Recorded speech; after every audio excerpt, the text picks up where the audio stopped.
Hello दोस्तों, UPPCS में sericulture से एक या दो क्वेश्चन ज़रूर आता ही है। ठीक है, यहाँ तो जो एग्ज़ाम की दृष्टि से इम्पोर्टेंट है वहीं पे इस पे कवर किया जा रहा है। आर्थिकी का है ये सेक्शन। तो देखिए, सबसे पहले ये जान लेते हैं कि केंद्रीय रेशम बोर्ड की स्थापना हुई थी वो संसद के एक अधिनियम द्वारा 1948 में हुआ था। ठीक है, यह एक सांविधिक निकाय है यानी कि स्टैच्यूटरी बॉडी है और इसकी स्थापना का जो उद्देश्य था यानी कि सेरीकल्चर अर्थात रेशम उत्पादन या रेशम कीट पालन या रेशम उद्योग को बढ़ावा देना या विकास हेतु की गई थी।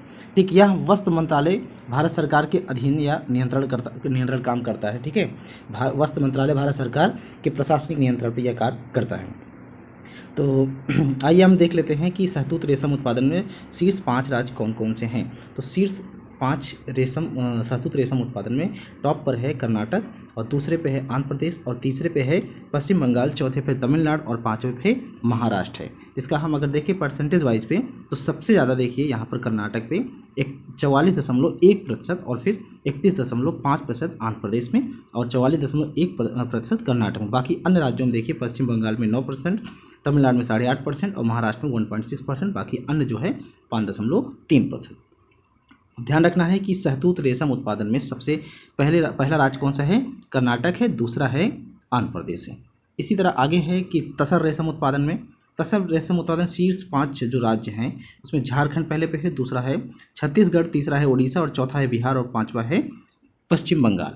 इसमें अगर हम देखें तो सबसे ज़्यादा झारखंड में है। तो झारखंड में परसेंटेज वाइज कितना है, 76%। ठीक है, 76.5%। उसके बाद छत्तीसगढ़ में 15%, उसके बाद उड़ीसा में 4.1%, फिर आपका बिहार में 1.4 और अन्य जो बाकी अदर स्टेट्स हैं 3.0। अगला है इरी रेशम उत्पादन। इरी रेशम उत्पादन में अगर टॉप पर देखा जाए तो असम और बोडोलैंड है, फिर मेघालय है, फिर नागालैंड है, फिर मणिपुर, फिर अरुणाचल प्रदेश है। अगर इसमें हम परसेंटेज वाइज देखेंगे तो सबसे ज़्यादा देखिए 70% के करीब जो है असम और बोडोलैंड इरी रेशम उत्पादन कर रहा है। ठीक है, उसके बाद मेघालय करीब 15% यानी कि 15.3% है, फिर नागालैंड है, फिर मणिपुर है, फिर अन्य स्टेट हैं। अब इसी तरह मूगा रेशम है। मूगा रेशम भी असम और बोडोलैंड जो है ज़्यादा उत्पादन करते हैं। उसके बाद मेघालय है, फिर अरुणाचल प्रदेश, फिर मिजोरम, फिर मणिपुर है। अगर इसकी हम बात करें परसेंटेज वाइज तो परसेंटेज वाइज में अगर देखा जाए तो सबसे ज़्यादा करीब जो है आपका 82% से ज़्यादा असम और बोडोलैंड उत्पादन करता है मूगा रेशम को। ठीक है, तो मूगा रेशम को उसके बाद अगर देखा जाए तो मेघालय, बाकी अन्य स्टेट आते हैं। ध्यान रखना है कि अगर हम पूछता है कि शहतूत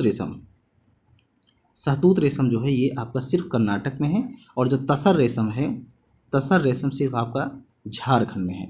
बाकी अगर इरी और मूगा पूछता है तो वो असम और बोडोलैंड दोनों टॉप पे हैं और सेकंड पे भी पूछता है तो सेकंड पे मेघालय आएगा इरी और मूगा के लिए। बाकी अगर इसमें सेकंड में पूछेगा तसर में तो आप छत्तीसगढ़ और उधर यानी कि शहतूत रेशम उत्पादन में अगर सेकंड में पूछेगा तो वो आंध्र प्रदेश हो जाएगा। अब हम बात करते हैं कुल रेशम में शहतूत और गैर शहतूत में। ध्यान रखना गैर शहतूत में क्या क्या आता है। गैर शहतूत में आता है तसर, इरी और मूगा, ये तीनों जो है गैर शहतूत में आते हैं। तो शहतूत और गैर शहतूत सबको मिलाकर कौन अग्रणी राज्य है, शीर्ष राज्य कौन कौन से हैं। तो सबसे टॉप पे है कर्नाटक, दूसरे पे आंध्र प्रदेश, तीसरा असम बोडोलैंड, चौथा झारखंड और पांचवा पश्चिम बंगाल है।